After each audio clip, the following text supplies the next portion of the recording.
कभी कभी ऐसा होता है ना कि हम किसी मजेदार कॉमेडी सीन को देखकर खूब हंसते हैं, लेकिन इस सीन की परतें खोलकर देखेंगे और जानेंगे कि कैसे हंसी मजाक के पीछे।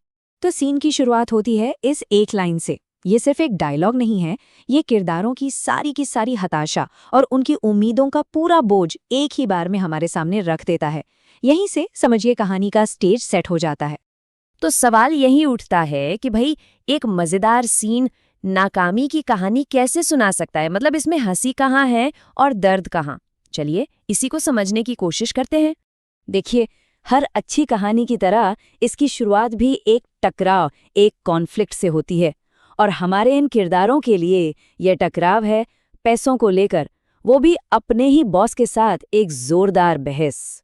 बात सिर्फ बोनस की नहीं है, नहीं, ये उनके घर चलाने की, अपने परिवार का पेट पालने की काबिलियत का सवाल है। तो दांव पर बहुत कुछ लगा हुआ है।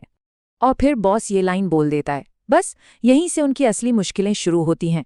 नौकरी हाथ से जा चुकी है और अब हालात पहले से कहीं ज्यादा गंभीर हो गए हैं। अब जब नौकरी नहीं है तो उन्हें तुरंत कोई न कोई प्लान तो बनाना ही होगा। और उनका प्लान क्या है? झूठ और झूठी उम्मीदों पर बुना गया एक बहुत ही नाजुक सा जाल। और देखिए, दबाव सिर्फ पैसों का नहीं है, जैसा वो खुद कहते हैं, घर पर भी तो जवाब देना है। ये डर उनकी हताशा को और भी गहरा कर देता है और उन्हें कुछ भी करने के लिए मजबूर कर देता है। तो ये है उनका पूरा प्लान। ये 3 बहुत ही जोखिम भरे कदमों पर टिका है और हर एक कदम उन्हें उम्मीद और बर्बादी दोनों के ही और करीब ले जाता है। तो शुरुआत होती है एक बड़े झूठ से। अब समय उनके खिलाफ काम कर रहा है। उन्हें किसी भी हाल में अच्छी खबर के साथ ही घर लौटना होगा, वरना उनका सारा राज खुल जाएगा। उनकी सारी की सारी उम्मीदें अब एक दोस्त पर आके टिक गई हैं, जिसे वो बहुत अमीर समझते हैं। लेकिन सवाल ये है कि क्या वो सच में उतना अमीर है जितना वो लोग सोच रहे हैं? उनके दिमाग में तो उस दोस्त की एक अलग ही छवि है। वो एक ऐसा करोड़पति है, एक ऐसा मसीहा जो चुटकियों में उनकी सारी परेशानियां दूर कर देगा। उन्होंने उसे लगभग भगवान ही मान लिया है। लेकिन यहाँ एक छोटी सी दिक्कत है। उनका ये करोड़पति दोस्त पैसे को माया समझता है। ये वो पहली खतरे की घंटी है जो बताती है कि शायद सब कुछ वैसा नहीं है जैसा दिख रहा है। और यहीं से उम्मीदों का वो खूबसूरत महल ताश के पत्तों की तरह बिखरना शुरू हो जाता है।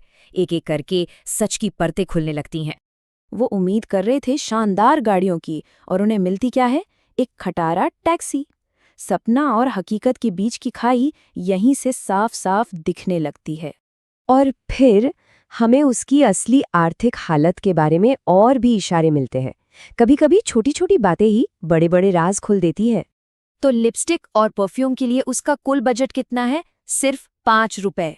जरा सोचिए, ये छोटी सी रकम उनकी 5 लाख की उम्मीद पर किसी हथौड़े की तरह लगी होगी। और हद तो तब हो जाती है जब वो दावा करता है कि बाल कटवाने के लिए लंदन जाता है।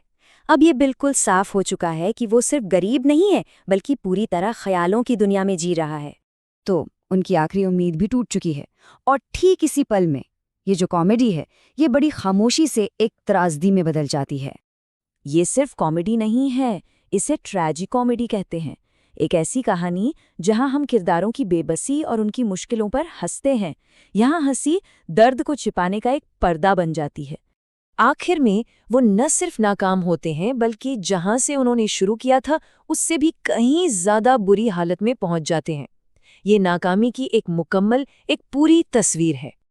तो अगली बार जब कोई कॉमेडी सीन देखकर जोर से हंसी आए, तो एक पल के लिए रुककर जरूर सोचिएगा